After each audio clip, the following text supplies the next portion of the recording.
Notre Seigneur, le Dieu Tout-Puissant, le Seigneur, le Créateur du ciel et de la terre, de l'univers visible et invisible. À lui seul soit la gloire et l'honneur et la puissance et la majesté, et l'adoration et la vénération pour les siècles des siècles. Alléluia. Merci Seigneur du Tout-Puissant. Aujourd'hui encore, c'est au nom de notre merveilleux, grandiloquent Seigneur Jésus-Christ que je suis à vous pour porter ce message humblement. C'est un plaisir, c'est un honneur, c'est une grâce qui m'est faite de vous porter ce message sur la création, passant par la rédemption jusqu'à l'Apocalypse. Aujourd'hui, c'est quelque chose de solennel parce que de toute ma vie, j'ai toujours pensé que j'allais prêcher sur le sang et sur le témoignage. Mais je ne savais pas pourquoi le Seigneur m'avait mis un message portant sur la création dans le cœur. Je ne savais pas. Et une fois, tranquillement chez moi, méditant la parole, le frère m'appelle, il me dit, il y a eu un concours de circonstances qui veut que c'est toi dimanche qui vas venir prêcher. Je dis, mais Seigneur, c'est pas possible, béni soit ton Saint-Nom. Et c'est ce message, c'est pas notre message qui va être porté. Alors, mes bien-aimés dans le Seigneur, nous allons en ce jour, ensemble, voyager dans le temps. C'est un voyage, vous voyez. Nous allons être portés par l'avion du Saint-Esprit. Un vol en provenance de la Genèse et à destination de l'Apocalypse 21. Conduit par le Alpha et l'Oméga, notre Père qui est dans les cieux. Nous allons survoler la création. Nous allons traverser la rédemption. Et nous allons atterrir à la Nouvelle Jérusalem avec ses rues en or pur, avec ses fondations de chrysolite, de malachite, de toutes ces pierres précieuses. Alors, mes bien-aimés, je vous invite à attacher vos ceintures, détendez-vous, c'est un vol. Je ne veux pas d'intelligence, mais le cœur, et que le voyage soit confortablement fait. C'est parti. Pourquoi? Pourquoi Dieu a créé le ciel et la terre? Comment Dieu a créé l'homme? Quel était son dessein qu'elle a créé l'homme? Comment expliquer la divinité de Dieu dans l'homme? Bon, pour ceux qui me connaissent, ce sont les Bibles qui parlent. Ce n'est pas la parole de Jules ou la parole de la philosophie. Ouvrons nos Bibles dans Genèse chapitre 1, versets 26 et 27. Genèse chapitre 1, versets 26 et 27. Avant la création de l'homme, Dieu dit, faisons l'homme à notre image, selon notre ressemblance, pour qu'il domine sur les poissons de la mer, sur les oiseaux du ciel, sur le bétail, sur toute la terre et sur tous les reptiles qui rampent sur la terre. Tel était le plan initial de Dieu. Dieu dit, faisons l'homme, au verset 26, et le verset 27 dit, Dieu créa l'homme à son image. Il le créa à l'image de Dieu, homme et femme. Il les créa. Le verset 28, Dieu les bénit, Dieu leur dit, soyez féconds. Multipliez-vous, remplissez la terre et soumettez-la. Dominez sur les poissons de la mer, sur les oiseaux du ciel et sur tout animal qui rampe sur la terre. Dieu désirait un homme qui gouvernerait sur la terre. Tel était le plan initial de Dieu. Seigneur Dieu Tout-Puissant, à toi soit la terre et ce qu'elle renferme, le monde et ceux qui l'habitent, comme je le dis dans le psaume 24. Mais dans Apocalypse, chapitre 21, verset 6, tu dis à Jean, c'est fait. Je suis le alpha, je suis le oméga. Tu dis aussi à ceux qui ont soif, je leur donnerai la source d'eau gratuitement. Et après, tu ajoutes, à ceux qui vaincront, ils hériteront de toutes ces choses. Je serai leur Dieu. Ils seront mes enfants, mes fils. Seigneur Dieu Tout-Puissant, nous voici devant ta présence, aux portes du royaume. Nous frappons. Tu nous as fait voir tant de choses. Oh Seigneur, tu nous as pris dans la gorge du dragon. Tu nous as fait traverser dans des fosses sceptiques puantes d'asticots. Tu nous as sortis de l'Égypte du péché. Tu nous as nettoyés, purifiés. Tu nous as fait passer par les eaux de Mériba. Les eaux étaient amères, il y a de l'amertume. On a murmuré, tu nous as chicotés. Ensuite, tu nous as fait affronter l'Amalek, nos frères. Nous avons combattu et tu nous as permis, Seigneur, de marcher, picotés par les serpents dans nos murmures. Par la soif, nous t'avons désobéi. Tu nous as fait traverser tant d'épreuves. Mais, Seigneur, qu'est-ce qu'il en est? Nous sommes là devant toi, Seigneur, ton petit peuple, les familles rassemblées, portées par le bon berger, notre grand frère, le Mashiach Yeshua. Nous voici, Seigneur, pour faire, oh Dieu, ta volonté. Et ta volonté, c'est que nul ne périsse, mais que tous parviennent à la connaissance et à la vie éternelle. Merci, Seigneur Dieu Tout-Puissant. Et la vie éternelle, comme disait notre grand frère, c'est qu'ils te connaissent, toi le véritable, ainsi que ton Fils, l'agneau. Nous voici devant la parole de la connaissance. Nous voici devant la création. Ouvre les cœurs, dispose les cœurs, ôte tous les résidus de tous les problèmes, de toutes les charges, de toute l'intelligence humaine. Mais fais entrer ta parole, fais germer la vérité, fais éclairer la lumière dans nos cœurs. Dans le précieux nom de notre Seigneur et Sauveur, Jésus-Christ, que je te prie ainsi. Amen. Amen. Dieu créa l'homme à son image. Dieu voulait un homme qui lui ressemblât. Car parmi toutes les créatures que Dieu avait créées, vous voyez, seul l'homme était formé à l'image de Dieu. Verset 26. Faisons l'homme à notre image, selon notre ressemblance. Mais le verset 27 dit, Dieu créa l'homme à son image. Il le créa à l'image de Dieu. Homme et femme, il les créa. Je répète ce verset 26. Le pronom possessif, notre image, indique le pluriel. Montons son nouveau leurre. Notre, le pluriel. Mais le verset 27 dit, son image, indique le singulier. Faisons l'homme à notre image, verset 26. Dieu créa l'homme à son image, verset 27. Comment expliquer cela?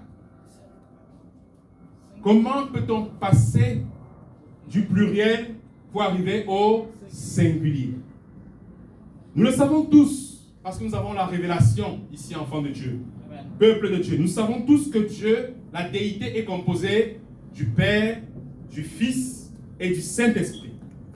Dieu étant esprit, les esprits n'ont pas d'image. D'ailleurs, quand il est apparu à Moïse, c'était une flamme de feu. Oui. Et le Saint-Esprit, c'est le pneuma, c'est l'air. Il n'y a pas d'image non plus. Qu'est-ce qui reste? D'où vient alors l'image? Seul le Fils possède l'image de Dieu, du Dieu invisible. Colossiens chapitre 1, verset 15 nous dit, il est l'image du Dieu invisible. Donc, il devient évident, pas besoin de bac plus 10 pour comprendre que son image fait référence au Fils. Tout simplement.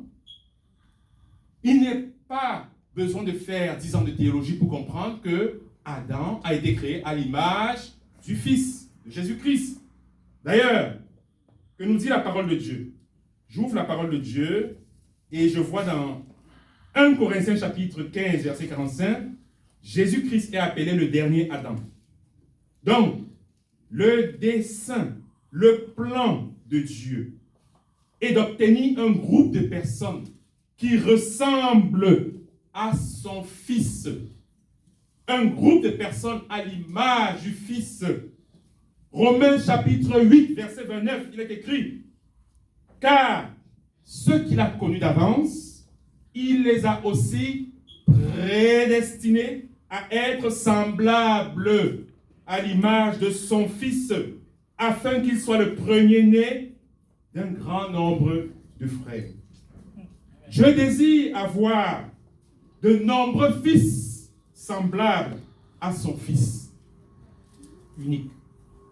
Donc, après, il est évident que son fils ne sera plus le fils unique, mais le premier-né d'un grand nombre de frères.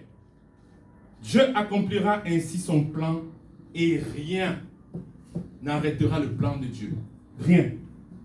Alors, qu'attend donc Dieu de l'homme qu'il a créé? On peut se poser la question. Nous avons vu que Dieu attend une seule chose de l'homme, que l'homme domine. Nous avons vu que Dieu veut que l'homme domine. Dieu, qui sait toutes choses, il avait paramétré l'homme. C'était un des paramètres que l'homme allait chuter. Mais son plan initial, c'est que l'homme domine. Dieu n'a pas créé l'homme en la Genèse en disant l'homme va pécher et puis je vais envoyer mon fils le sauver. Dieu n'a pas créé l'homme en disant c'est un homme pécheur d'avance, mais il avait paramétré l'homme à cette chute. Ça aurait pu être différent. Ça aurait pu être que l'homme aille manger plutôt l'arbre, le deuxième arbre qu'il y avait dans le jardin, la vie éternelle. C'était un des paramètres. Mais nous savons que cette prédestination à la chute, c'était un paramètre, mais le but initial de Dieu à la Genèse, c'était que l'homme domine. Voilà pourquoi la chute ne vient que dans Genèse 3, dans le chapitre 3 de la Genèse. Le désir profond de Dieu, ne l'oublions jamais, c'est la première phrase, c'est les premiers versets de la Genèse. D'ailleurs, que veut dire Genèse en français? Genesis, ça veut dire origine. Genesis, ça veut dire le commencement de toute chose. N'oublions jamais que tout ce qui se passe après, ce sont peut-être des paramètres, mais le commencement, c'est la parole de Dieu. Amen. Genèse, chapitre 1, verset 26, je vais toujours répéter, cette Genèse nous dévoile son désir. Faisons l'homme à notre image, selon notre ressemblance, pour qu'il domine sur les poissons de la mer, sur les oiseaux du ciel, sur le bétail, sur toute la terre et sur tous les reptiles qui rampent sur la terre. Tel était le désir, tel était le dessein, le plan de Dieu pour l'homme. Bon, certains diront, mais pourquoi donc Dieu avait besoin de cela? Pourquoi une telle intention venant de Dieu? Pourquoi il a fait cela? Moi, j'ai ouvert ma Bible, et j'y suis dans Ézéchiel, chapitre 28, verset 13. Dans Ézéchiel, chapitre 28, verset 13, vous savez, la Bible s'explique par elle-même. Et moi, je suis un peu barbant, parce que j'aime beaucoup lire la parole de Dieu.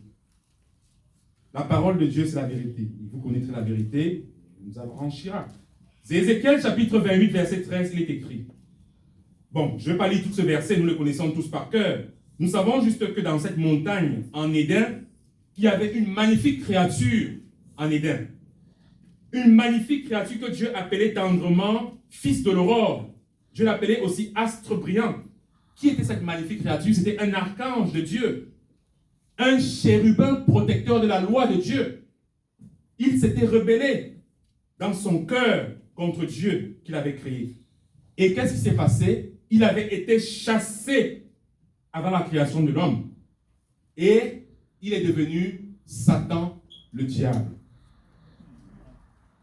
Par conséquent, Dieu a retiré à cette merveilleuse créature, à cet archange, toute sa force, toute son autorité. Mais, ce Genèse chapitre 1, verset 26 nous révèle que c'est l'homme qui a été héritier de cette domination, de cette autorité. C'est à l'homme que l'autorité fut donnée pour dominer sur la terre. Dieu désire alors ainsi que non seulement l'homme domine, mais qu'il domine sur un territoire précis. Genèse chapitre 1, verset 26, je répète encore, parle de dominer sur les poissons de la mer, sur les oiseaux du ciel, sur le bétail de toute la terre et sur toute la terre. Ouais, le domaine est précis, la parole de Dieu est précise, on n'ajoute rien, on ne retranche rien.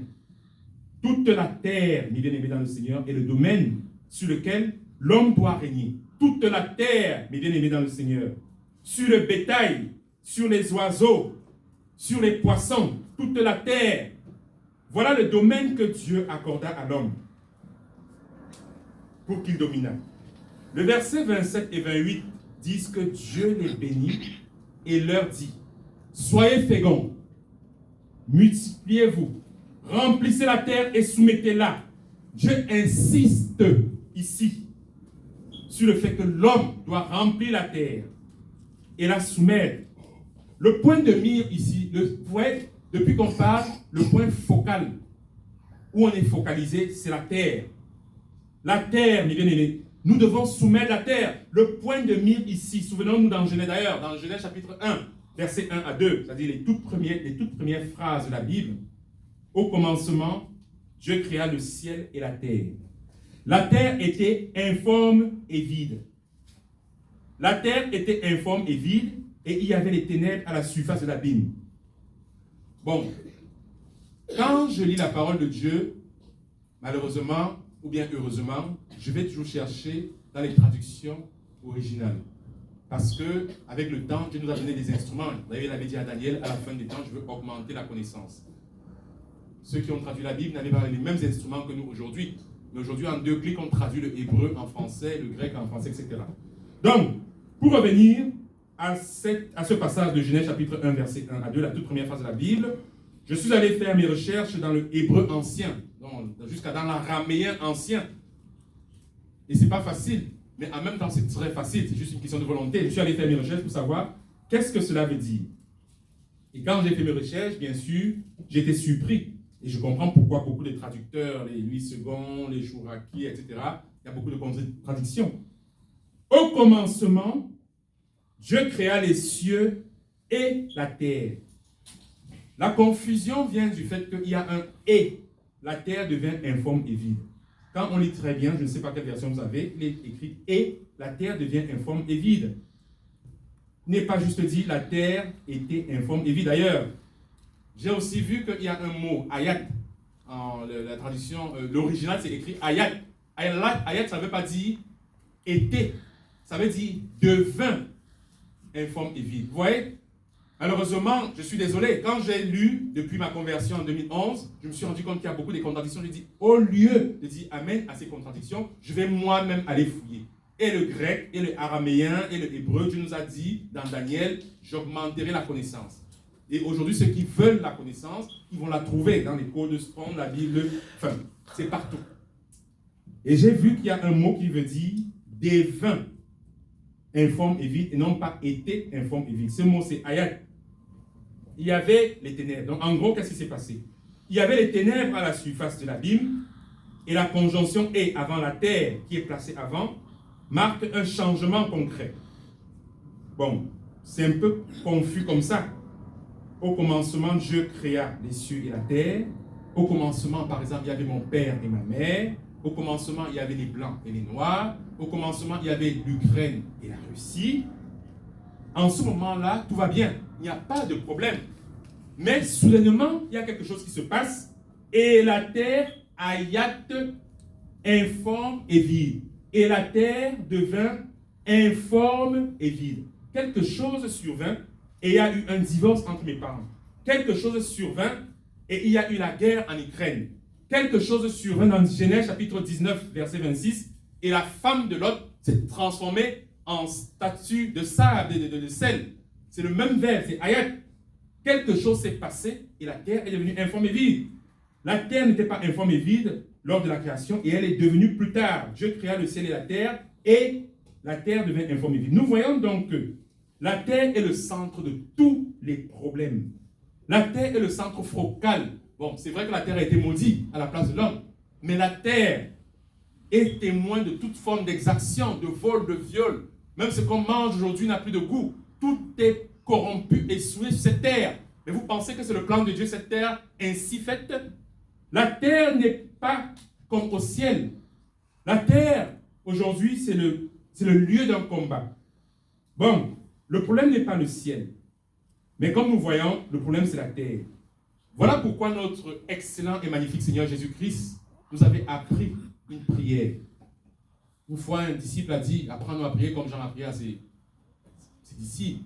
Et notre grandiloquent Seigneur Jésus-Christ a dit, Quand vous priez, dites, notre Père qui est aux cieux, que ton nom soit sanctifié, que ton règne vienne et que ta volonté soit faite sur la terre comme au ciel. Bon, étant têtu comme je suis, Matthieu chapitre 6, verset 10, je suis encore allé vérifier. Et je me suis rendu compte que les traducteurs, sauf Chouraki, a traduit exactement du grec au français. Nous, on est francophones, certains sont germanophones, d'autres sont russophones, etc. Mais n'oublions jamais que le français, l'allemand, tout ça, ce ne sont pas les seules langues au monde. Il y a des milliers de langues dans le monde. Et le grec fait partie de ces milliers de langues. Et quand on traduit exactement, ça ne donne pas notre Père qui est aux cieux, que ton nom soit sanctifié, que ton règne... Non, ce n'est pas comme ça.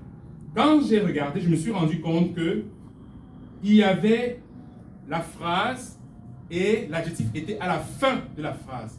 Alors, quand on prie, on a l'impression qu'on dit que ta volonté soit faite sur la terre comme au ciel. Or, en grec, chaque complément doit être suivi de l'adjectif. Bon, c'est un peu compliqué comme ça. Je vais essayer de m'expliquer bibliquement parlant. Cela veut dire que quoi?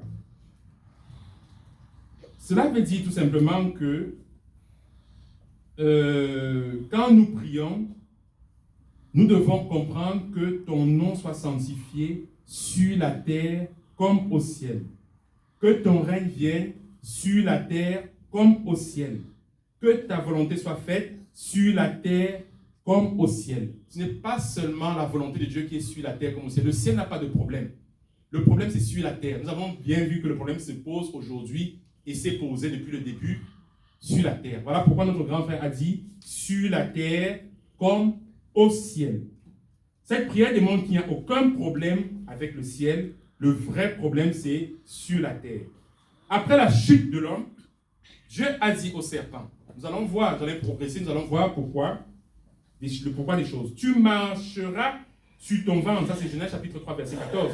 Tu marcheras sur ton ventre et tu mangeras de la poussière tous les jours de ta vie. Cela signifie que la terre, aujourd'hui, est l'habitat du serpent, parce qu'il faut bien qu'il mange. Il mangera de la terre, donc il habite sur la terre. Le serpent, c'est son lieu où il rampe, c'est sur la terre. Donc il est présent sur la terre. Et la révélation ultime du message est que pour que le nom de Dieu soit sanctifié, pour que le royaume de Dieu vienne, pour que la volonté de Dieu s'accomplisse, Satan doit d'abord être chassé de la terre. Ça, c'est la première révélation aujourd'hui. Dans Genèse chapitre 2, verset 15, nous voyons là que Dieu a prévu que l'homme conquiert toute la terre. Et ça, c'est le plan de Dieu. Dieu avait prévu que l'homme conquiert toute la terre. Le dessein de Dieu était à l'origine d'offrir la terre à l'homme pour que l'homme l'habitât, le gardât et le cultivât. Bon, certains vont se demander pourquoi Dieu lui-même ne précipite pas Satan dans l'abîme alors qu'il a un si beau plan. Pourquoi Dieu ne tue pas Satan, comme parfois certains athées et païens nous demandent. Bon, philosophiquement parlant, je dis souvent, oui, parce que Dieu n'est pas un assassin, il n'est pas un tueur, il n'est pas un destructeur, il est un créateur, etc. Mais là, c'est philosophiquement parlant.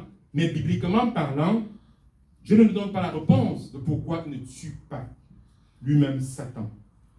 Mais nous savons, il nous donne le comment il va procéder.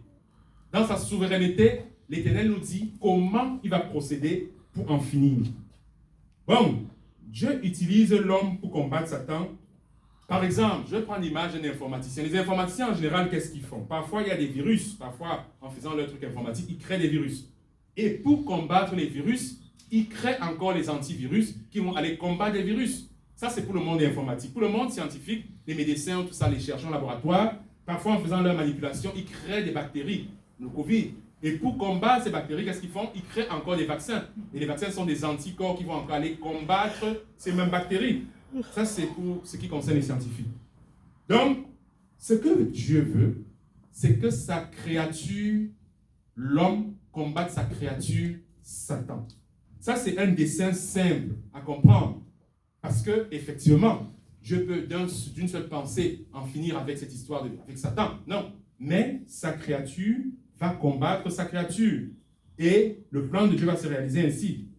Faisons l'homme à notre image, selon notre ressemblance, et qu'il domine sur les poissons de la mer, sur les oiseaux du ciel, sur le bétail et sur toute la terre et sur tous les reptiles. Il y a encore cette phrase parce que dans 1 Genèse chapitre 26, on ne peut pas le lire précipitamment. J'ai pris beaucoup de temps. Et il y a cette phrase qui dit « Et sur tous les reptiles qui rampent sur la terre ». La phrase se termine donc, quand je ouvre ma Bible, « Sur tous les reptiles qui rampent sur la terre ». Nous voyons là que les reptiles occupent une position très très importante. Et c'est pareil, j'ai médité sur ce que c'est que les reptiles. Dieu en parle après qu'il ait mentionné toute la terre. Il a terminé la phrase, ensuite, il dit, l'homme doit dominer sur toute la terre, ensuite, il doit dominer sur tous les reptiles. L'homme dominera totalement la terre lorsque les reptiles seront dominés, car l'ennemi de Dieu est corporisé, l'ennemi de Dieu est matérialisé, l'ennemi de Dieu est incarné, quelque part dans l'imaginaire spirituel. L'ennemi de Dieu, ce sont les reptiles, ce sont les serpents de Genèse chapitre 3, ce sont les scorpions de Luc 10. C'est eux, l'ennemi de Dieu, et c'est eux, nos adversaires aujourd'hui. Non seulement nous le voyons, le serpent qui représente Satan, mais aussi les scorpions qui représentent les mauvais esprits, remplis de péchés, d'immondices, d'abominations. La terre est aujourd'hui, comme nous avons dit, le domaine du serpent, le domaine du scorpion. Et le problème aujourd'hui se trouve sur la terre. Vous voyez, le serpent, il est partout. Partout. Les phares des voitures, ça ressemble aux yeux des serpents. Les maisons qu'ils construisent, les grandes maisons, c'est les serpents. Même le stade de football de Qatar, c'est le serpent au-dessus. Vous voyez, partout. Partout, les chaussures, tout ce qui coûte cher, c'est le serpent. Le serpent est partout aujourd'hui. Il suffit juste d'ouvrir les yeux. C'est comme ça. Donc le serpent est en train de jouer son va-tout sur la terre aujourd'hui. Le but de ce petit rappel, mes bien-aimés, c'était juste un rappel. C'était pas encore, c'est juste le corps du sujet. Le but de ce petit rappel était de faire la distinction, était de faire la séparation entre le plan initial de Dieu à la création et la rédemption, mes bien-aimés dans le Seigneur. Donc, j'ai commencé par la création, mais le but de ce petit rappel, je peux dire une petite introduction, le but de tout ce que j'ai dit, c'est juste de faire une séparation, une division entre la création et la rédemption. Qu'est-ce que c'est que la rédemption? La rédemption, nous le savons tous, c'est le rachat de nos âmes après la chute. La chute est survenue dans la création et l'homme a chuté et le serpent s'est installé. L'homme est tombé sous le pouvoir de Satan. Mais, comme j'ai dit tantôt, rien ne peut ébranler la volonté de Dieu. Nous allons parler maintenant du monde à venir. On a beaucoup parlé de la création. Nous allons parler du monde à venir. Bon, dans Hébreux chapitre 2, verset 5 à... Hébreux chapitre 2, verset 5 à 8. Voilà. Ouvrons nos Bibles dans Hébreux chapitre 5. Chapitre 2, pardon. Hébreux chapitre 2, verset 5 à 8. Je lis la parole du Seigneur. Ce n'est pas, ainsi parle le Seigneur, ce n'est pas à des anges que Dieu a soumis le monde à venir dont nous parlons aujourd'hui. Nous ne sommes pas en train de parler d'un monde soumis aux anges par Dieu. Hébreux chapitre 2, verset 5 à 8. Ce n'est pas à des anges que Dieu a soumis le monde à venir dont nous parlons. Mais quelqu'un a rendu quelque part ce témoignage. Qu'est-ce que l'homme pour que tu te souviennes de lui? Le Fils de l'homme pour que tu prennes soin de lui. Tu l'as fait pour un peu de temps inférieur aux anges. Tu l'as couronné de gloire et d'honneur.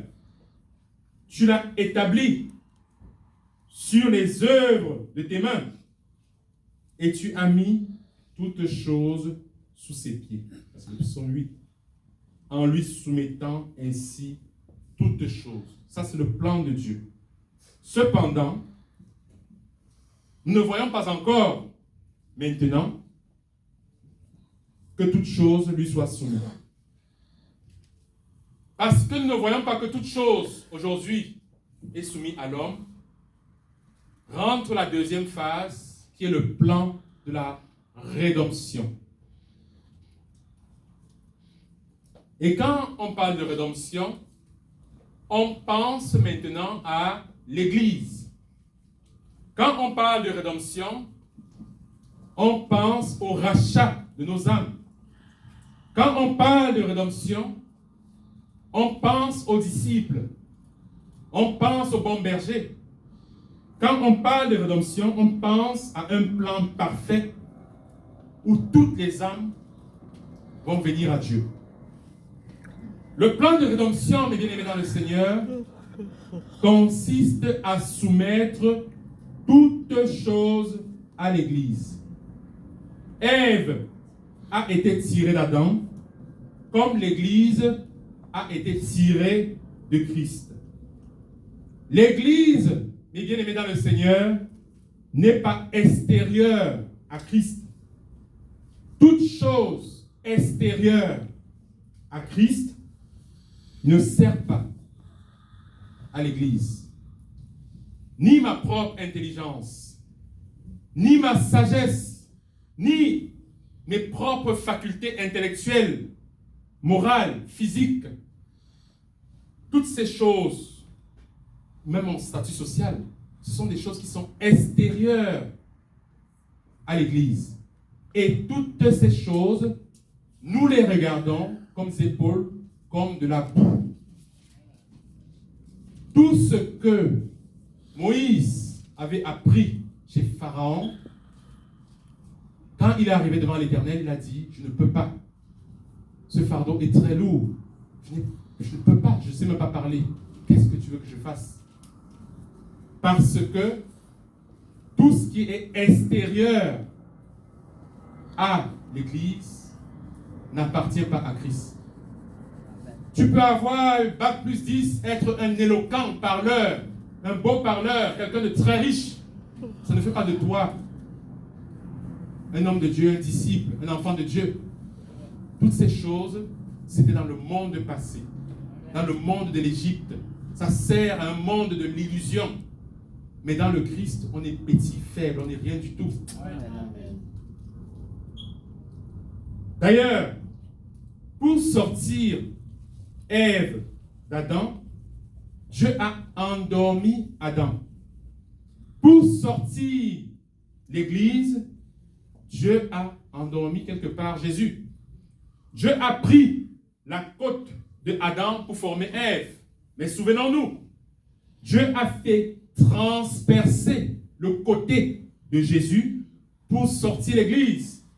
Jean chapitre 19, versets 31 à 34 nous dit, un soldat lui perça le côté avec une lance et aussitôt il sortit du sang et de l'eau. Le sang est le symbole du rachat, de la rédemption de l'Église.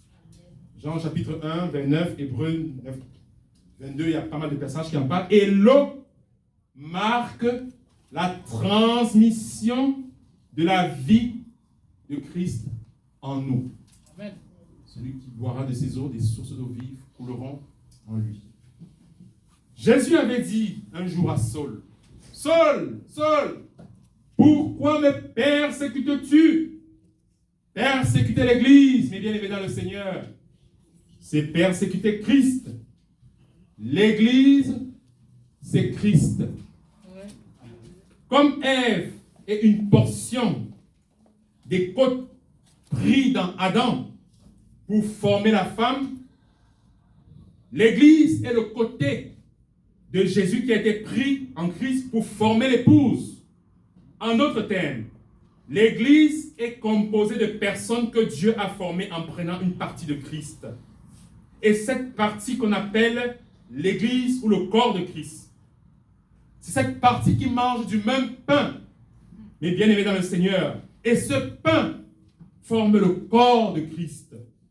Chacun de nous forme une portion portions de Christ, lorsque toutes les portions de Christ seront réunies, elles formeront ce que nous avons appelé l'Église glorieuse de Christ.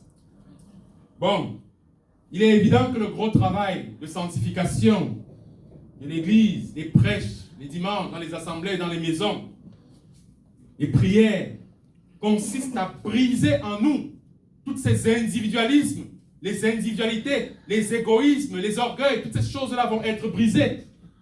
Parce que Dieu nous voit déjà étant le produit fini.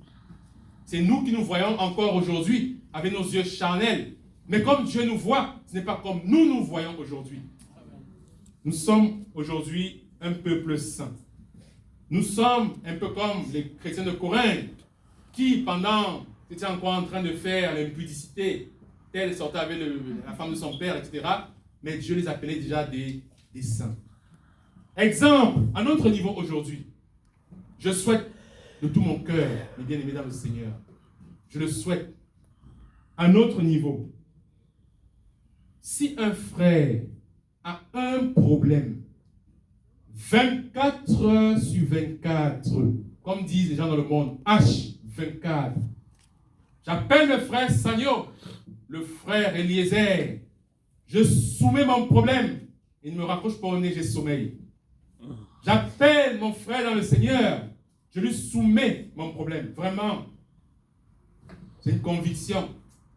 Je ne veux pas dire c'est un rêve, parce que c'est possible. Et je lui soumets mon problème. Et qu'est-ce que nous allons faire? Si nous deux nous rassemblons pour ce problème, notre problème, déjà mon problème devient le problème de mon frère. Et qu'est-ce qui se passe? Notre problème devient le problème de notre grand frère, Jésus-Christ. Mais quel problème n'a pas trouvé résolution sur la croix? Qu'est-ce qui n'a pas été accompli sur la croix? Existe-t-il un problème que Jésus n'a pas résolu sur la croix? Voilà, mes bien-aimés, le souhait de mon cœur. Quand je livrerai même mon corps pour être brûlé, si je n'ai pas l'amour de Christ, cela ne me sert de rien. 1 Corinthiens 13. Donc, de tous les dons que j'ai vus dans la parole de Dieu, de tous les dons possibles, de guérir les malades, de ressusciter les morts, le seul et unique lien de la perfection, c'est l'amour. C'est l'amour. Dans 1 Corinthiens chapitre 15, Christ est mort pour nos péchés. C'est écrit. Mais j'ai aussi vu dans Éphésiens 5 qu'il est écrit, Christ a aimé l'Église et il s'est livré pour elle. Donc, Christ s'est donné par amour et non à cause du péché. Christ est mort par amour. Ainsi, l'amour, c'est le sceau de la perfection. C'est l'œuvre même de la rédemption, c'est l'amour. Manifesté par Christ, détruit totalement, parce que l'amour, mes bien-aimés dans le Seigneur, détruit totalement l'œuvre légale, la domination de Satan sur la terre, afin de préparer le règne glorieux de notre Seigneur sur cette terre. Notre adversaire, il n'a pas d'amour. Certains l'ont surnommé, moi je ne rentre pas dans cela, le singe de Dieu, parce qu'il passe son temps à imiter. Dans les confréries, les francs-maçons, rosicruciens et sataniques, qui s'appellent aussi des frères, ils lisent aussi la même Bible, ils lisent les psaumes, les marabouts, ils prennent les psaumes, ils lisent, ils récitent, parce qu'ils imitent notre Dieu Tout-Puissant. Mais, il y a une chose qui leur manque, et ils sont capables de le faire, c'est que là-bas, ils ont la concurrence, mais dans le peuple de Dieu, nous avons l'amour. L'amour, c'est ce qui marque la différence. L'amour, c'est ce qui est patient. L'amour, c'est ce qui pardonne tout. L'amour, c'est ce qui ne soupçonne pas le mal. L'amour est la gloire de Dieu sur les enfants de Dieu. C'est notre marque, c'est notre différence. Tu pourras ressusciter les morts, comme je dis tantôt. Tu pourras prêcher dans tout le monde entier. Tu pourras être un homme connu au confort même de l'univers. Mais si tu n'as pas l'amour, tout cela n'est que du vent. Amen. Voilà le sceau de la différence que nous avons vis-à-vis des autres. Et comme disait notre grand frère à son départ, je vous donne un commandement. Aimez-vous les uns les autres, comme je vous ai aimé. Et c'est ainsi qu'on vous reconnaîtrait. Par l'amour. On ne demande pas un amour forcé. Un amour où je m'efforce à être amour vis-à-vis de mon frère. Je n'aime pas mon frère, c'est pas grave. Mais je prie pour lui. Je prie pour l'aimer. Je prie. Ce n'est qu'une question de temps. Ouais. Ce n'est pas que je vais me forcer à aller chez lui et faire semblant l'hypocrisie. Non. Laissons sans monde. Mais l'amour que nous avons, c'est un amour patient. Je prie. Il prie. Nous prions. Et le Saint-Esprit touche nos cœurs. Et au final, tôt ou tard, on s'en lasse. Parce que même les disciples de Jésus-Christ, à un moment donné, ils ont fui Jésus-Christ.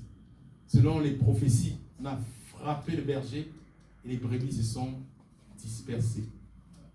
N'ayons pas honte de nos faiblesses, mais c'est par ces faiblesses que Dieu nous renforce. Donc, il est écrit, c'est quand on est faible que nous sommes forts. Aujourd'hui, mes bien-aimés dans le Seigneur, où en est l'Église? Aujourd'hui, où en sommes-nous dans le plan de la rédemption? Lorsque nous nous retournons, nous voyons la création. Lorsque nous regardons devant, nous voyons les portes du royaume. Oui, c'est pas à ce niveau que nous sommes aujourd'hui. Lorsque nous faisons marche en arrière, nous avons toute la Genèse, toute la création de Dieu révélée par la parole. Mais lorsque nous regardons devant, nous avons devant nous le royaume de Dieu. Alors, qu'est-ce que nous devons faire en tant que disciples aujourd'hui? Notre devoir devant Dieu Tout-Puissant, le Créateur du ciel et de la terre, les bien-aimés dans le Seigneur, c'est de ramener le maximum de personnes possible à la rédemption. En même temps, nous devons conserver notre place pour ne pas perdre notre couronne de vie. Amen. En regardant les portes du royaume. Donc, aujourd'hui, notre responsabilité est double. En même temps, obéir à ce plan de rédemption, en dépeuplant le camp de l'ennemi, en étant des lampes vivantes, les pierres de cette terre, les sels de ce monde, corrompus et souillés, mais que Dieu aime, car il a tant aimé le monde qu'il a envoyé son Fils, à amener tout ce peuple d'aveugles à la vue du plan de la rédemption. Et en même temps, nous devons conserver, mais très important, notre place devant le trône de Dieu. Bon, force est de constater aujourd'hui que l'Église n'accomplit pas encore le dessein de Dieu.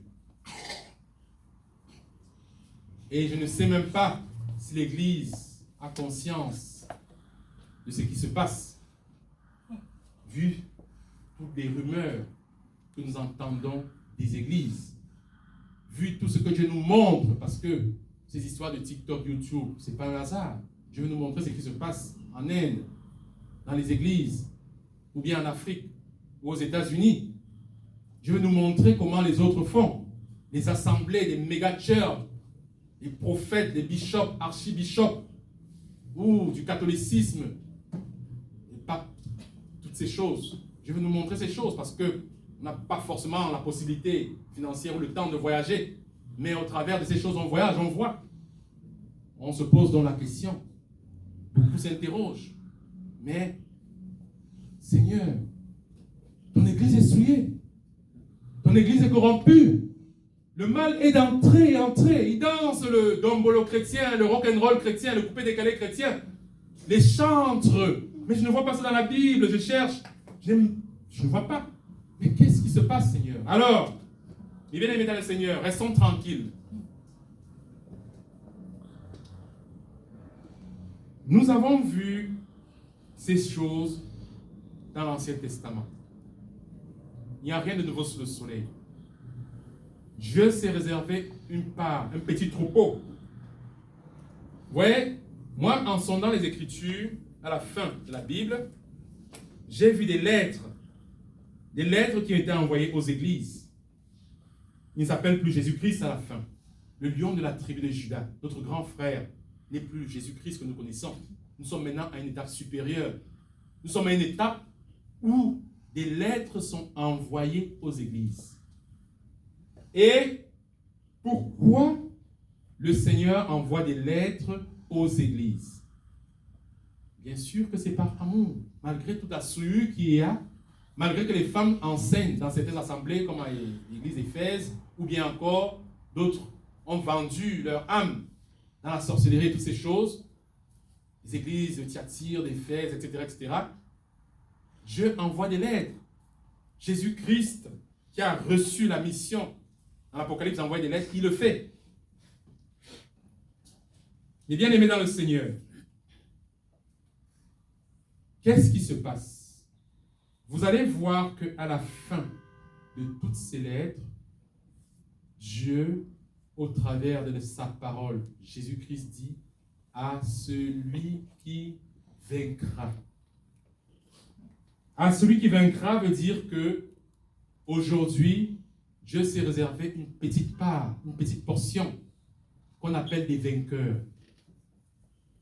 Au début de ma prière, par l'Esprit, notre Seigneur glorieux, l'Éternel, le roi créateur du ciel et de la terre, il a dit, c'est fait.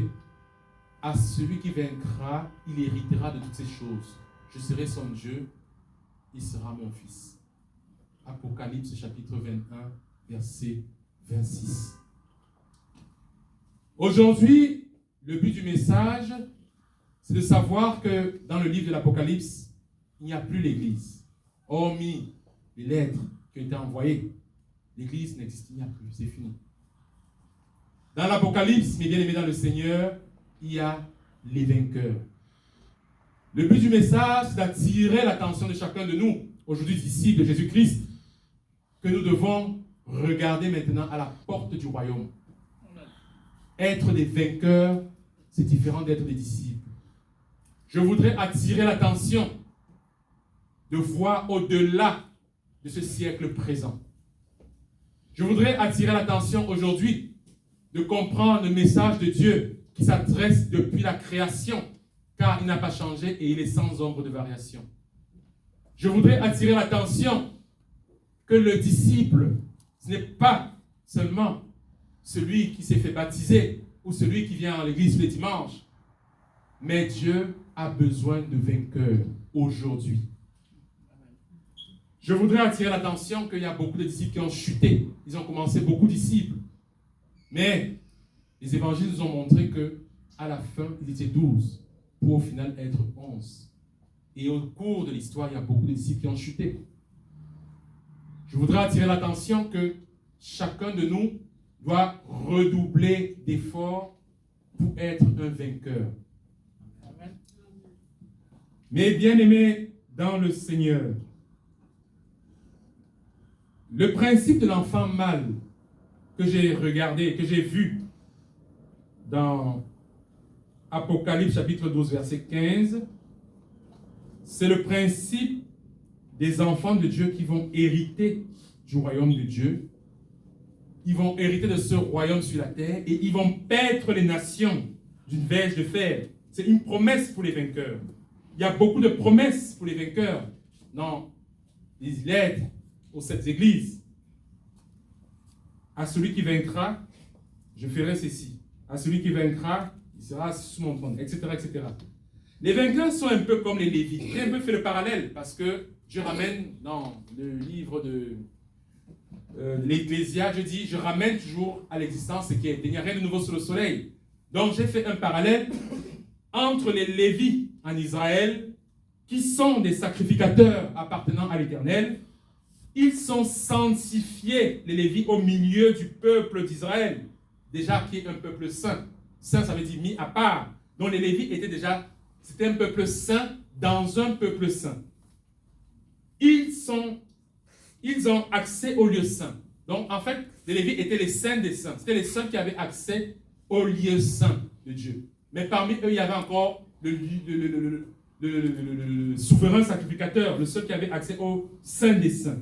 Dans Exode chapitre 32, verset 26 par exemple, j'ai vu que les Lévites, Exode chapitre 32, verset 26 à 27, ils ont prouvé leur zèle en obéissant à l'ordre de l'Éternel contre l'idolâtrie. Qu'est-ce que les Lévites ont fait? Moi, vraiment, j'ai réfléchi, j'ai médité sur cette parole. Moïse avait dit que chacun tue son frère. C'est choquant. Moïse avait dit que chacun tue son frère.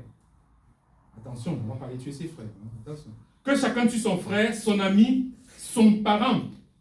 Dont les Lévites étaient disposés à servir Dieu au-delà de toute affection humaine. Il n'y avait plus rien de humain chez le peuple des Lévites. Rien du tout. Par conséquent, Dieu les a choisis pour être des sacrificateurs. Pareillement, pour les vainqueurs que Dieu choisit, ils sont sanctifiés parmi les disciples de l'Église de Jésus-Christ, selon toutes les lettres de Apocalypse 2 et 3. Les vainqueurs sont pris parmi les disciples et il ne doit en rester rien du tout de la première naissance dans un vainqueur, rien du tout. Je dirais même rien de humain. Il ne doit rester rien du tout. Les choses vont très, très, très vite. Voilà pourquoi, je dirais même les choses s'accélèrent. Nous pouvons penser que ce message, c'est un message anodin. Non, c'est une grâce pour moi, déjà, d'entendre que, et de voir, et de constater que les choses vont très, très vite. Nous pouvons dire, oui, dans 10 ans, 15 ans, mais ça va très vite. Qui pouvait penser qu'aujourd'hui, on était au bord d'une guerre apocalyptique. On parle de la bombe atomique comme si on parle de la baguette qu'on achète chez le boulanger. On parle de la guerre nucléaire où les blocs se forment. Il suffit que quelqu'un, dans un élan de folie, appuie sur un bouton rouge. Paye Khali en russe ou à la Wadba, je ne sais pas, et c'est fini. C'est fini. Donc, mes bien-aimés dans le Seigneur, les vainqueurs doivent tenir ferme, car bientôt, l'enfant mâle va être enlevé. L'enfant mâle de Apocalypse chapitre 12, verset 15. L'enfant mâle va être enlevé très, très, très, très bientôt. Les choses vont très vite. Les choses s'accélèrent, bien aimés dans le Seigneur. Ce que je vous dis, nulle part ce n'est dit. Mais ce qui est dit, les bien-aimés dans le Seigneur, c'est ce qui est la vérité. Vous savez, on ne pouvait pas imaginer que dans certaines contrées, on verrait certains signes. Peut-être en France, on peut se dire loti, mais même en France aujourd'hui, pour tous ceux qui ont les enfants en bas âge, on leur fait comprendre, déjà même, on leur enseigne. Ne t'inquiète pas, mon ami. Tu seras homme ou femme quand tu choisiras. Tu peux être aujourd'hui un homme, à 13 ans, tu décides d'être une femme. On leur dit cela en cachette pour que les parents ne soient pas au courant. J'ai des enfants qui sont la maternelle, par la grâce de Dieu, jusqu'à une fille en seconde, en passant par les enfants à l'école primaire aussi. Et on leur dit des choses en cachette. Et on en parle. Ne t'inquiète pas. Et tous les activités sont basées sur le serpent, sur les transgenres. Il n'y a aucune activité qui soit saine aujourd'hui pour tous ceux qui ont des enfants. Aucune. Donc les plans sataniques s'accélèrent, mes bien-aimés dans le Seigneur. Apocalypse chapitre 12, verset 5, il est écrit: Elle enfanta un fils qui doit paître toutes les nations, et avec une verge de fer, et son enfant fut enlevé vers Dieu, vers son trône. Donc le principe de l'enfant mâle, c'est le principe de cet enfant qui doit paître, qui doit sortir de toute l'église, de tous les disciples. L'enfant mâle, ce sont ces vainqueurs qui vont vaincre, qui vont être ceux qui vont diriger selon le plan et le cœur de Dieu. Mais bien aimés dans le Seigneur, quand nous lisons Apocalypse chapitre 12, verset 5, nous voyons que immédiatement, après que l'enfant mâle a été enlevé, après que les vainqueurs ont été enlevés, après cela immédiatement, il se produit des choses sur la terre et sur le ciel. Je vais commencer par ce qui se produit dans le ciel astral. La parole de Dieu nous dit dans Luc et dans Marc, je n'ai pas les versets sur la tête, que le ciel sera ébranlé, que les puissances des cieux seront ébranlées. Il y aura des manifestations dans le ciel. Immédiatement, il se produit quelque chose dans le monde astral, dans le ciel astral. Satan sera expulsé. Écoutez, je vous demande un peu de concentration. Parce que moi-même, quand, dans la prière, j'ai reçu ces choses, je n'en revenais pas. J'ai compris que notre adversaire a été chassé du 3e ciel. Il s'est retrouvé dans le 2e ciel, qu'on appelle le monde astral. Le ciel astral est formé des firmaments. C'est le 2e ciel. C'est un monde dans lequel il y a énormément d'étoiles. C'est un ciel qui est au-dessus du 1er ciel. Vous demandez à n'importe quel sorcier, sorcière, ils font ce qu'on appelle des voyages astrales. Des voyages astraux, je ne sais pas. Ils prennent hors de leur corps un esprit qui les transporte dans des mondes parallèles, astrales. Là où se trouve le trône de Satan quelque part. Ils y vont. Ils font ce qu'ils ont à faire. Des mondes illusoires. Demandez, allez poser la question. Bon, je sais que personne ici ne côtoie ce genre de gens. Mais je vous assure, allez vérifier. Tous ces sorciers africains, européens, asiatiques, ils vont dans des mondes astraux, des mondes parallèles. Là, en haut. Mais, que nous dit la parole de Dieu? Que les puissances du ciel astral seront ébranlées. Et Satan sera chassé de là. Tous ces mondes de pandéminions, tous ces mondes de sorciers, tous ces mondes d'Artémis, tous ces mondes qui se trouvent dans le monde astral, ils seront chassés définitivement. Et qu'est-ce qui se passe quand ils sont chassés? Satan se dit, bon voilà, il me reste la terre. Et une fois qu'il est sur terre, bon, nous savons tous, hein, il a été chassé, il y a une guerre qui est dans le ciel, Michel parmi ses anges, ils ont combattu, et ils n'ont peut-être trouvé les plus forts, ils se sont retrouvés sur la terre. Bon, qu'est-ce qui s'est passé une fois sur la terre? Ils ont été précipités. Satan a dit, bon voilà, je suis sur la terre, je vais régner. Effectivement, il a commencé à établir son nouvel ordre mondial, mais ça n'a pas marché. Au bout de quelques temps, plus précisément 7 ans, il a été capturé. Il a été enchaîné pour 1000 ans. Je ne vais pas entrer dans les confins de l'Apocalypse aujourd'hui. Notre voyage, c'était la création, la rédemption et l'atterrissage dans Apocalypse chapitre 21. Maintenant, mes bien-aimés dans le Seigneur, nous le savons tous, Satan va être capturé quand il sera sur la terre. Capturé et jeté dans un lieu pour 1000 ans. Jeté dans un abîme, enchaîné et jeté dans l'abîme pour 1000 ans. C'est curieux, je prends plaisir à le dire. Je le répète encore. Satan va être capturé, enchaîné et jeté dans l'abîme pour 1000 ans. Maintenant, le salut est arrivé. Et la puissance et le règne de notre Dieu et l'autorité de Christ est arrivé. Car il a été précipité l'accusateur de nos frères, celui qui accusait tous nos frères devant le trône de Dieu, nuit et jour. Ils, les vainqueurs, l'ont vaincu à cause du sang de l'agneau et à cause de la parole de leur témoignage. Aujourd'hui, mes bien-aimés dans le Seigneur, j'ai compris une chose, c'est que Dieu a besoin d'un groupe de gens qui accomplissent son objectif radicalement, qui obéissent. La base et l'attitude du vainqueur que nous devons être après avoir été des païens, après avoir été des chrétiens, après avoir été l'Église, après avoir été disciples. Aujourd'hui, l'attitude du vainqueur dans Apocalypse chapitre 3, verset 21, le Seigneur nous le rappelle, je le ferai asseoir avec moi sur mon trône. L'attitude du vainqueur, c'est le sang de l'agneau et la parole du témoignage. Ensuite, que dit notre Seigneur dans Apocalypse chapitre 12, verset 11? Ils n'ont pas aimé leur vie jusqu'à craindre la mort. C'est facile à dire, mais c'est difficile. Mais il faut que, comme je disais tantôt, on n'ait plus rien de terrestre. C'est très compliqué. Nous avons des familles, nous avons même encore des familles dans la chair que nous aimons beaucoup, mais pas mal. Nous avons des voisins, nous avons cette chair qui nous tire vers la terre.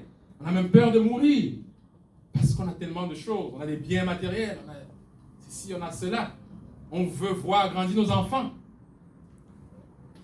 Ce que je dis, je vous assure, et bien aimé dans le Seigneur, c'est la parole de Dieu. Apocalypse chapitre 12, verset 11. Peut-être, je n'ai prêché nulle part, mais Dieu me fait grâce, Dieu nous fait grâce aujourd'hui de comprendre cette parole. C'est que Dieu nous dit, ils l'ont vaincu à cause du sang de l'agneau. Effectivement, il faut prêcher sur le sang, il faut parler du sang. À cause de la parole de leur témoignage, et ils n'ont pas aimé leur vie jusqu'à craindre la mort. Voilà l'attitude profonde et vraie du vainqueur. C'est vrai qu'aujourd'hui, nous sommes encore dans l'attitude du disciple qui consiste à gagner des âmes, à rendre un culte raisonnable devant le trône de Dieu en tant que sacrificateur. Mais projetons-nous déjà dans l'objectif de Dieu, le plan de la création, parce que nous y sommes, mes bien-aimés dans le Seigneur. Je m'en fous du temps, 2023, 2024, 2025, c'est pas ça le plus important. Mais spirituellement parlant, je vous assure, l'Église n'existe plus dans l'Apocalypse. Disciples, je ne vois même plus ça dans la Bible, après l'Apocalypse. Mais je vois vainqueurs. Projetons-nous en tant que vainqueurs. Et Dieu nous donne des indices. Notre grand frère, le Mashiach, Yeshua, le lion de la tribu de Juda, dans Apocalypse, nous dit à celui qui vaincra. Projetons-nous comme étant des vainqueurs, mais bien-aimés dans le Seigneur. Soyez certains, il n'y a aujourd'hui dans aucune assemblée, je ne vais pas dire, je ne vais pas m'avancer parce que je n'ai pas fait toutes les assemblées du monde, mais c'est très rare de trouver des assemblées qui sont animées de ce zèle qui parle du sang, comme l'Église primitive. Un jour, notre grand frère Paul a dit, je n'ai pas voulu savoir autre chose parmi vous que Christ mort et ressuscité. Le sang de l'alliance nouvelle et éternelle qui était versé pour nous. Le sang à cause duquel Abraham a reçu une si grande promesse. Sans effusion de sang, il n'y a point de pardon. Un jour, sur le mont Moria, le Seigneur a dit à Abraham, dans une alliance, prends ton fils, égorge-le, fais gicler le sang. C'est choquant pour les petits enfants. C'est choquant. Mais Dieu n'a pas changé. Je vous assure, Dieu est sans ombre de variation. Voilà pourquoi on n'en parle plus. On ne veut pas choquer. On ne veut pas faire mal. On ne veut surtout pas que les gens ne viennent plus dans les assemblées. Parce que si on commence à parler de ces choses, les néphilim, le sang, les gens vont avoir peur. Oh, surtout pas. Surtout pas le sang. Mais bien aimé dans le Seigneur. L'alliance qu'il y a eu avec Abraham, c'est une alliance parfaite. Parce que sur le mont Moria, où l'Éternel, le Créateur, a demandé à Abraham de venir sacrifier son fils, d'égorger son fils, il a montré ainsi ce qui allait se passer. C'est la préfigure de ce qui allait se passer. N'égorge pas ton fils, j'ai compris que tu m'aimes. Et nous sommes en alliance. Alors prends cet agneau juste à côté, égorge-le. Le même mont Moria s'est appelé 1000 ans plus tard le mont Golgotha. Allez vérifier, c'est le même endroit où Dieu, dans la même alliance avec Abraham, a pris son propre fils. Il l'a endormi, l'a sacrifié. Mais pareil, là, ce n'était pas le fils, c'était l'agneau qui a été sacrifié. Vous voyez là, le parallèle. Et c'est la même alliance dans laquelle nous sommes aujourd'hui, quand notre Seigneur nous dit, si vous êtes en Jésus-Christ, vous êtes la postérité d'Abraham, héritier selon les promesses de Dieu faites à Abraham. Et quelles étaient ces promesses? Toutes les familles, toutes les nations de la terre seront bénis en ton nom, bénis en ta postérité, bénis en Jésus-Christ.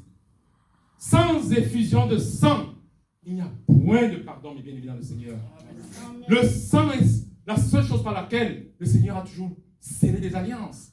Souvenons-nous le nombre de sang, les quantités de taureaux égorgés par Salomon, ou même dans l'alliance lévitique avec Moïse. Le sang, c'est le seul moyen par lequel nous, vainqueurs aujourd'hui, nous avons la victoire sur notre adversaire, Satan, le diable. Et n'oublions jamais Genèse chapitre 1, verset 26. Là se trouve le plan initial de Dieu. Tout ce qui vient après, effectivement, sont des paramètres. Mais vous allez voir où nous allons atterrir. Mais bien aimés dans le Seigneur, ils l'ont vaincu à cause du sang de l'agneau et la parole de leur témoignage. Vous savez, c'est pareil. Ce que j'ai remarqué dans pas mal d'assemblées aujourd'hui, c'est que beaucoup ne témoignent plus. Il n'y a plus de témoignage. Alors que c'est un des sceaux de la victoire sur notre adversaire. Existe-t-il un enfant de Dieu qui peut passer un jour sans témoignage? Existe-t-il un enfant de Dieu qui n'a pas un témoignage? Pourquoi? Je m'excuse de prendre cet exemple. Il n'y a que Arnaud qui témoigne. Pourquoi il n'y a que lui qui a ce zèle? Même moi, je ne l'ai pas, le même zèle qu'Arnaud. Je suis là. J'ai fait des assemblées au pays, au Cameroun, en Afrique, et même ici en Europe. Il n'y a pas ce zèle d'amour de témoigner, alors que c'est là la victoire du vainqueur. C'est de montrer la victoire de notre Seigneur, le magnifique, qui m'a sorti des ténèbres. J'étais la boue, j'étais malade, j'étais bipolaire, j'étais un fornicateur, pornographe, buveur, alcoolique, vaudouiste. Et Dieu m'a délivré. Amen. Là se trouve la victoire. Pourquoi, mes bien-aimés, Satan a réussi à durcir nos cœurs où on a même honte de témoigner? Il n'y a plus de témoignage. Alors que Apocalypse chapitre 12 verset 11 dit, ils l'ont vaincu par le sang et par la parole de leur témoignage. On ne le dira pas dans les assemblées. Évidemment, si on passe son temps à témoigner dans les assemblées, il n'y aura plus de dîmes. Il n'y aura plus de gens qui viendront entendre la vie des autres. Ah ben, il nous saoule avec sa vie là, oui, Dieu l'a fait, oui, c'est bien pour lui, tant mieux. On s'en fout, quoi. Ce qu'on veut entendre, c'est les miracles, c'est la traversée, c'est la prospérité, les délivrances, mes amis. On veut voir du surnaturel. On veut voir des choses fantastiques. On veut danser comme dans les boîtes de nuit. Dieu m'a délivré. On veut prolonger le monde dans les églises. Mais bien aimés dans le Seigneur, témoignons. Ça ne coûte rien. Si je pose la question à mon frère Eliezer, Samuel, Jean, il a beaucoup à dire. Amen. Pourquoi donc? Beaucoup. Pourquoi ne le dit pas? Chacun de nous a un témoignage, parce que chacun de nous est une lampe vivante. Et c'est comme ça qu'on va éloigner notre adversaire. Les catholiques utilisent la bougie, mais nous sommes la lumière. Vous voyez la différence entre la lumière et la bougie? Les bien-aimés dans le Seigneur, une grosse différence. La bougie, elle peut s'éteindre, comme le pape s'est éteint il y a une semaine, on n'entend même pas parler. Mais qui peut éteindre la lumière du monde? Rien ne peut éteindre ce témoignage. Mais bien aimés dans le Seigneur, nous sommes en 2021, mais nous témoignons toujours de ce qu'ont fait les patriarches. Avec plaisir, nous parlons de Noé. Avec plaisir, nous parlons de tous ces patriarches. Abraham, Isaac, Jacob, Joseph, Moshe. Ils ont fait des choses merveilleuses, avec plaisir, alors que c'est des choses qui sont passées depuis très très longtemps. Nous gardons le plaisir de leur témoignage. De Gédéon qui a combattu avec 300 personnes. Nous gardons le plaisir de Déborah qui a dit à ce grand officier Barak, va combattre parce que sinon l'honneur va tomber sur une femme. Ce n'est pas le plan de Dieu. Nous gardons le plaisir de parler d'Esther, le plaisir de parler de la Moabite, alors que ces choses se sont passées depuis longtemps. Et qui sait, dans le millénium, ils parleront de nous aujourd'hui, d'un monde dans lequel il y a la corruption, où on se marie avec les arbres, où on se marie avec les chiens. Un monde où vous voyez des transgenres. Les gens, ils ont une petite tête comme ça, et subitement, ils ont des seins. Alors que ce sont des hommes. Un monde curieux, où il n'y a plus aucune valeur sacrée. Les gens se moquent de Dieu. Pire qu'à l'époque de Noé. Il y aura ce témoignage aussi, certainement, dans les temps futurs. Donc, mes bien-aimés dans le Seigneur, il y a des personnes qui craignent de mourir.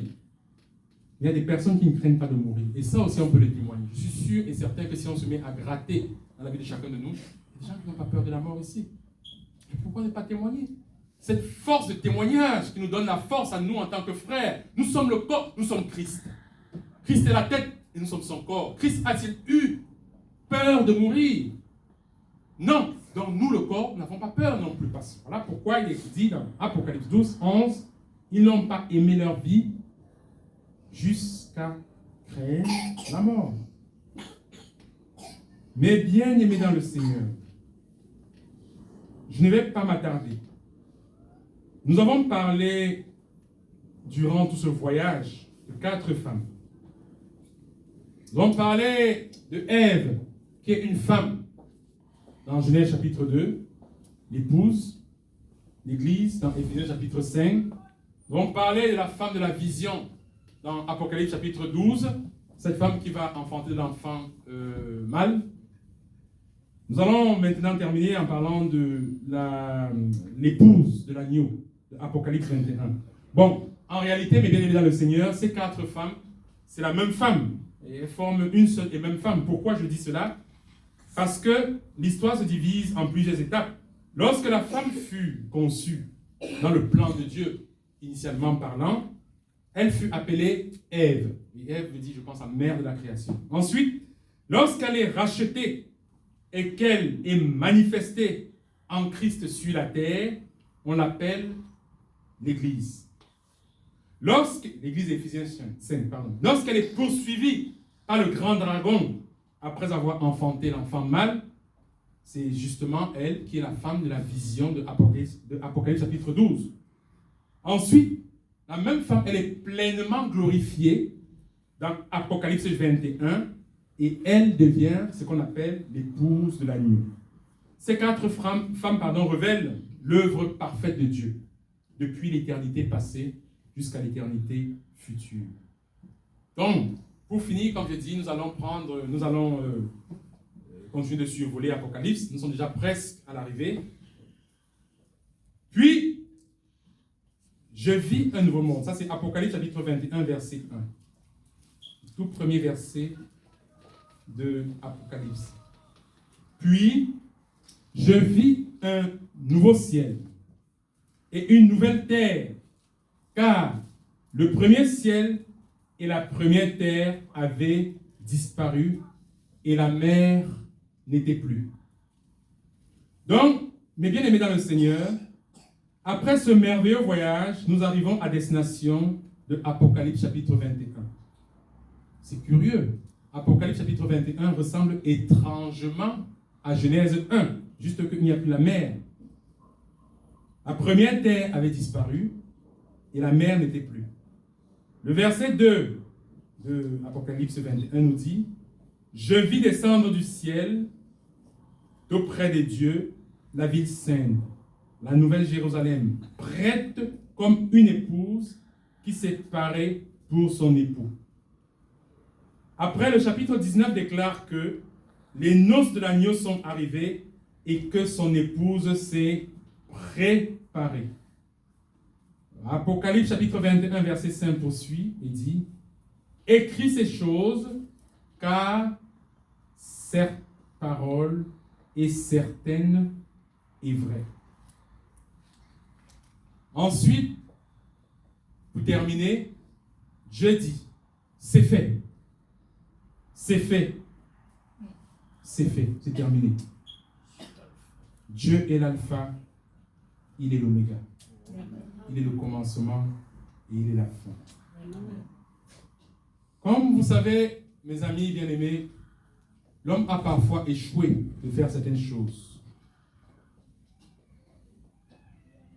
Il fera parfois, par son incrédulité, à retarder le plan de Dieu.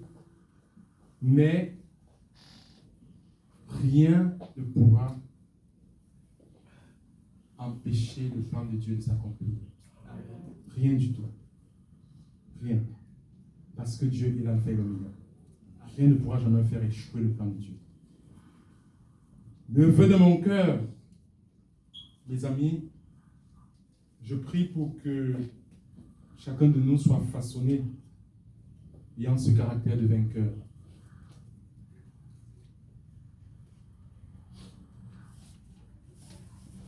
J'aimerais que chacun reconnaisse qu'il n'a plus rien de terrestre. Le premier homme que nous sommes et que nous avons été est tiré de la terre. Vous voyez, et le second homme que nous sommes aujourd'hui, il est tiré du ciel. Notre baptême, c'est vrai que quand nous nous regardons dans le miroir, nous voyons toujours l'image de ce que nous étions avant. Et il faut que nous sachions que tel est le terrestre, tels sont aussi les célestes. Cela veut dire que c'est deux choses différentes. Ce que j'ai été et pas ce que je suis aujourd'hui. Mais de mon cœur, c'est que Dieu nous donne les yeux pour voir cela. Et Paul dit, aussi bien que nous avons porté l'image du terrestre, nous devons aussi porter l'image du céleste. Donc, puisse cet enseignement nous aider à comprendre que le dessein de Dieu s'accomplira promptement, pour sa seule et unique gloire, sur la terre et sur les ciels. Ce n'est plus sur la terre comme au ciel, mais c'est sur la terre et dans le ciel. Amen. À Dieu seul soit la gloire, à Dieu seul soit la magnificence, à Dieu seul soit l'adoration, à Dieu seul soit la vénération, à Dieu seul soit la louange pour les siècles des siècles. Amen. Amen. Je voudrais, mes bien-aimés dans le Seigneur,